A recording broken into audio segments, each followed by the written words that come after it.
बयनिसिमबो गाहाम हामलायनाय जासिहरबाय। दे आं नोंथांमोननो मोनसे आपडेट लानानै फैलायबाय। दा नोंथांमोना अन्नानै भिडिअखौ जोबजासिम नायलां। दे भारतनि नखर मन्त्रि अमित शाह सारखौ जोंनि बर'नि बाथौ धोरोमनि जेब्ला जथुम्मा जादोंमोन अब्ला हांख्रायनानै लाबोदोंमोन आरो जोंनि आसामनि CM बिथां मानगोनां डक्टर हिमन्त बिश्व शर्मा सारखौबो हांख्रायनानै लाबोनाय जादोंमोन।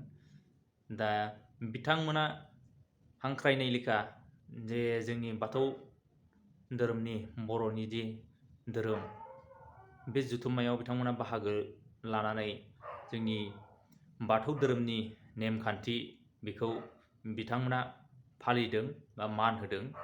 दा बे मान होनायनि जे मोनसे नुथाय नोंथांमोना बेखौ नायलांदो।